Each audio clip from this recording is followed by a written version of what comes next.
Hey everyone, my name is Emaan Chaudry. And my name is Danielle Solish, and today you're listening to the 15th episode of Seeing Clearly, a pre-clerkship guide to all things ophthalmology. On today's episode, we will be interviewing Dr. Sanjay Sharma. So a little bit about Dr. Sharma. Dr. Sharma is a retinal specialist who is a professor of ophthalmology at Queen's University.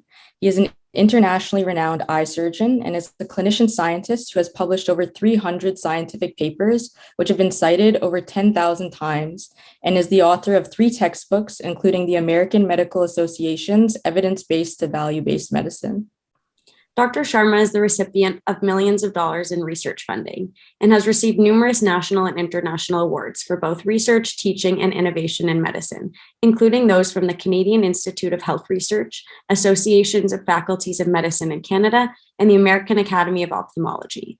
An innovator at heart, Dr. Sharma has launched a series of digital platforms, including MEDSKL, a leading medical education platform that now reaches medical students from over 400 universities, and Optocase, which upskills 22,000 eye doctors.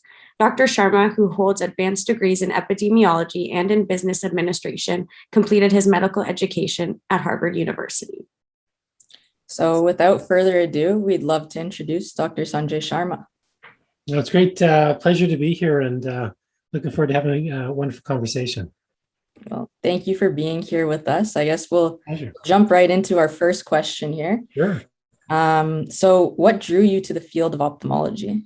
Well, it's kind of a long answer, but I'm going to take you back to when I was a teenager, and it's kind of one of these things where I actually went to medical school to become a retina specialist. So, I used to play competitive tennis, and so I'm from the East Coast, from Nova Scotia, and I was on a tennis court, and my mother was on a court next to me, and I kind of heard this loud scream, and I look over, and there's some blood coming down on her cheek. She ended up having she was hit with a tennis ball, had traumatic retinal detachment, so we went to emergency room. So she had a scleral buckle put on, and ended up doing okay because she got most of her vision back, but. It was, so I was probably like 15-ish or so, I think, at that time. And that was really, just a very transformational time for me to start to learn, hey, what is the retina? B, what's this amazing thing that you can do to help people, not lose their vision. So that was really the starting point for me to say, wow, this is a pretty cool thing to do. And I just kind of got a little bit obsessed with it, I guess. And eventually, kind of made it through the gates, and so it's been a bit personal, I guess, a personal story for me that's driven me into the profession. Yeah, that's amazing. I always find that with all of our guests, it's some sort of personal story or some sort of rare occurrence that they were in that led them to the field of ophthalmology. Which definitely is why we love having this podcast, to give a little bit more exposure for those who don't necessarily have those personal experience. Yeah, and it is interesting, right? Because I really do think that when something is really personal and you're just very, very passionate about it, it sustains you and and through those kind of darker times and more difficult times. And obviously, it's an incredibly long journey. And so if you can kind of reconnect to what you're really passionate about and why you're doing this, I think is really important. For sure. Yeah, especially in the long journey, it's nice to come back to why you were doing it in the very first place. So that's awesome. Thank you for sharing that. This now leads us a little bit off that track, but still on the same track of like being in medicine and being in medical education. I was wondering if you could discuss a little bit about your passion for technology and the series of digital platforms that you've been in the process of developing and have developed. Yeah, it's a great question. I guess I'm going to take you back to part of my own journey again. So, I did my residency at Queen's University, had this incredible mentor, Alan Crewis, who, if you haven't interviewed him, I would highly recommend you interviewing him. And he was, one of the first people to really open my eyes in terms of what a clinician-scientist is. And so I decided to do, a master's. So I finished my residency in ophthalmology, went to graduate school, did an epidemiology degree. And that's when I started thinking a lot more about sort of the infusion of evidence-based medicine, which obviously is commonplace, but back then when I was training, there was only a few people doing epidemiology and bringing kind of evidence-based concepts into ophthalmology. So we started, I think our first journal was called Evidence-Based Ophthalmology, and I really wanted to speak to the concept of infusing kind of cutting edge science into medical practice. Now, where kind of technology happened was, it was like, obviously the web was kind of exploding and there's a lot of things happening. And so we started to move more and more things online. But I think kind of accelerating, I don't know if you guys know Khan Academy or not, the Math Academy, but I remember seeing that probably, 10 years ago, and it was like, that's super cool. And around the same time, I did a lecture too, and this is, not to throw Queen's University students out of the bus or anything, but I was actually lecturing to my second year medical students on acute visual loss. And I had this great case, and I don't want to give it away, well, I'll give it away, but it was, this case of giant cell arteritis. And I thought it was, highly instructional, but I felt like, I could hear like this meow in the classroom, and it didn't take a rocket scientist to sort of figure out within a minute or two that everyone was on Facebook or, YouTube or something. So I was kind of driving home and I was thinking to myself, I was kind of a bit irritated, but then I just sort of, by the time I got home, I just sort of had this realization that, the way that your generation learns is very different from the way that my generation learned. And so I still remember having a conversation with, so Richard Resnick was the dean at that time. And I'm like, hey, you know what? I think it'd be super cool to do this, like Pixar meets, a new platform. He's like, oh, I think it'd be awesome in ophthalmology. I'm like, no, I'm going to do it for all of medicine. And, he was like, I'm sure he closed the door and said, this guy's crazy or something like that. And so, but that really started this whole journey, at least for the MEDSKL platform, which, fast forwarding, honestly, I probably sent out 5,000 emails to, leading professors and stuff to pitch them on the idea. Thankfully, we got enough people. So we covered the whole, LMCC kind of curriculum, right? So which is, roughly 150 learning objectives. And we did it in a very, in bite-sized chunks, animations, which was really kind of true to my vision and stuff, So, even though I've been involved in technology, I like to say I've been involved in the creative space where it meets technology, right? So that's really, if you're taking my Venn diagram, that's like pulling in evidence-based medicine, pulling in creative and pulling technology, and then just trying to create something that I think is, resonates with your generation and what the next generation of students is looking for. So yeah, that's, super, super excited about it. And, having gone through that long process, a lot of learning lessons for sure. But it's also nice to see that, as you mentioned, it's reaching students now from really all over the world, which is quite exciting. No, that's absolutely incredible. And for students listening that haven't used these resources, we'll definitely put them in our bio because they're incredible resources for medical students to use. Thank you. And it's honestly quite impressive ahead of the times prior to COVID that you had this idea, because it's being used so much now, especially, and I'm sure that it's expanded even more during this time. So kind of along the lines of creating and founding these resources, do you mind talking about how you manage to balance your ophthalmic practice with all of these other interests that you have? Yeah, it's it's not easy. The short answer is it's not easy, all the times, and there's obviously deadlines. If you kind of parse out what my existence is, I've got a kind of multi-city practice, and so we have to see patients, and we leverage telemedicine and a lot of things like that to deliver very high quality care. One of the things maybe I didn't mention is I did an MBA, and so I always look at processes and try to understand how we can maximize and really influence processes around quality assurance, and then kind of scale in operations. And so that's kind of a recurring theme, whether we're looking at clinics, and then whether we're looking at different projects. And so part of life work balance is establishing really good teams. and sort of clear, just attracting really, really solid talent to help you execute your vision. But the reality is, if it's kind of, let's say your life is a regression equation, you can probably, there's a certain amount that you can predict, and then there's always a certain amount of variability in your model that there's nothing you can do. So, if you look at an R-squared model, a good biologic R-squared model is probably 0.3. And so I would say life-work balance, you probably can predict about 30 to 50% of stuff on systems, and the rest of it is kind of shot, right? So you sort of do the best you can.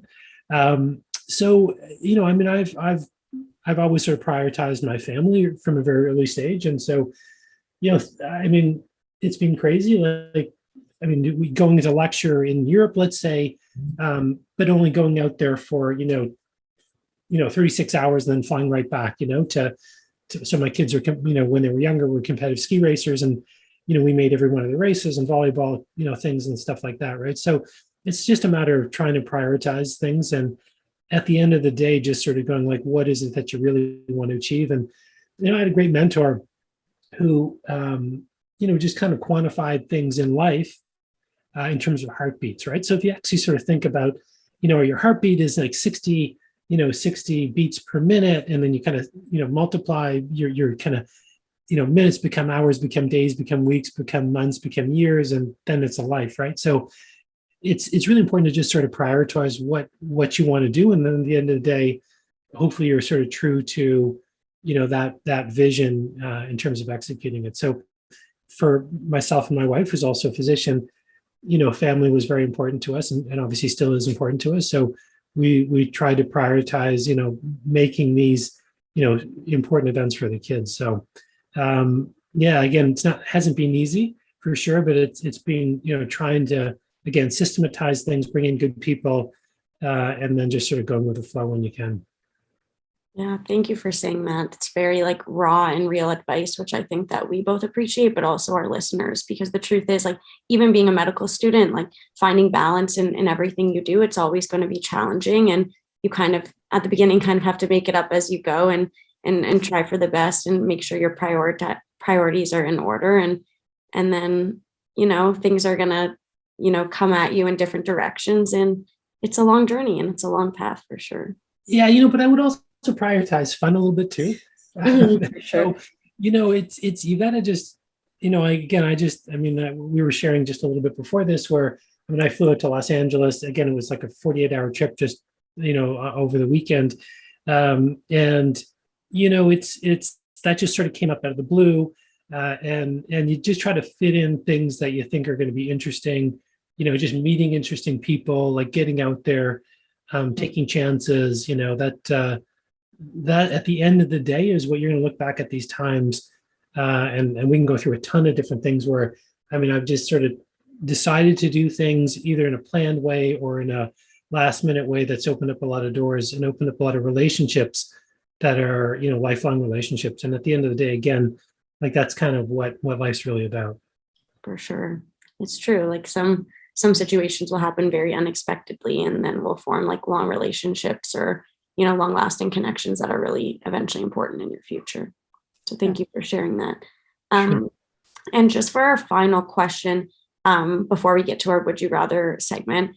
So since we have a lot of listeners who are different learners in different medical schools from all over, I was wondering if you would mind just providing any advice to the learners that are listening, maybe how to become a better learner or what makes for a great learner. Yeah, it's a great question. So I'm going to go back to a few different things for me. And so I realize my learning style is much more visual in nature. So that was why, part of the reason why we created MEDSKL and was really an animation-based platform was because I wanted to appeal to different types of learners. So, I prefer, kind of watching videos or reading textbooks and not so much sitting in lectures and just sort of listening to what people say. I remember when I was in medical school, literally, I'd have 5 or 6 different textbooks open simultaneously because I was okay, well, how does this work? And then, okay, well, let me look at the anatomy thing. And so I really like to sort of synthesize material.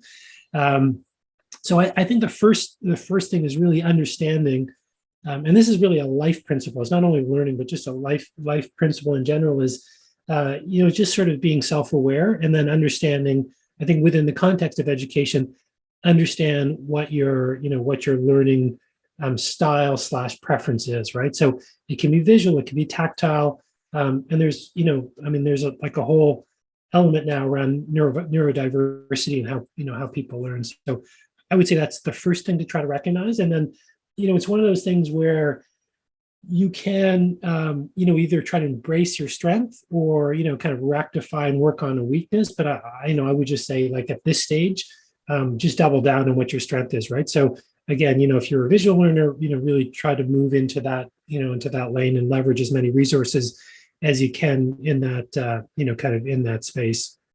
So that, I guess that would be how I would, kind of approach it. And I think luckily now, what you guys are doing is fantastic. What other groups are doing, whether it's, your podcast is going to be all the way out there for both visual and auditory. I think even, understanding just to leverage your time as best you can, right? So what might be a down period, maybe you're on the road driving somewhere, you can now, download a podcast or whatever and start learning in an atypical way. And it's just, more and more times that you touch pieces of content and information, and you start to synthesize that in your brain, it becomes learning. So the other thing I'm just going to mention, because, I'm sure, maybe this is more important for students as they get into ophthalmology, but I'll tell you a funny story about, how I struggled, because I'm a left-handed person. I'm a left-handed surgeon. And so back then, and this is, things have changed a little bit, but, we used to make, 2 to 3 millimeter incisions, but it was really driven by your handedness, right? Because we would sit at the top of the bed. And this was back, in the extra, where we would actually do a, capsulorhexis, but actually take out the lens, right? Physically take out the lens. So it was an extra capsular cataract extraction. So my right-handed surgeons in the beginning, they were making the incisions, and the way that they would let you in, you would sort of do the last part of the operation, and then they would, kind of bring you back into the point where you're doing the whole thing. So just this, being a left-handed person but having right-handed incisions was like total freak out sort of thing, right? So, my attending, Wendell Willis, was a fantastic mentor. He said, "Can you operate with the other hand?" And I was like, "Okay, this will be a little bit challenging." But so what I did was I literally would go. I made this deal with the local butcher, bought all these cow eyes, and I turned my dining room table into a mini OR suite. And I would force my hand, and just suture and suture and suture for hours and hours and hours. And so, long story short, now for right eyes, when I'm doing procedures, I use my right hand, and for left eyes, I use my left hand. So it's things like that where challenges along the way, and where you'll have self-doubt, and you'll go, "Oh my gosh, how can I get through this?" But if you take that, and we kind of started the conversation around innovation, if you even take innovation, to a personal level, to sort of think outside the box and how can I get through this, I think those are really good skill sets to use for learning and to become a better clinician overall. That's amazing. Thank you for sharing all of that. The personal anecdote plus what you shared earlier, it's amazing. You'd think it's intuitive to focus on, improving your strengths or rectifying your weaknesses, but you just explaining that and, verbalizing it makes it that much clearer. And I feel like it's going to be extremely valuable for myself and Danielle, but also our listeners. So thank you so much for that. Yeah, things are progressing. I don't think you have to buy your own cow eyes, but I hope not. Yeah, the simulation labs this is pre-simulation labs. So, well, with that, I guess we're done with our academic or more serious questions. As our listeners know, we now move into our more fun section, which is our Would You Rather segment. So I'll jump in with the first question. Would you rather go into the past and meet your ancestors, or go into the future and meet your great-great-grandchildren?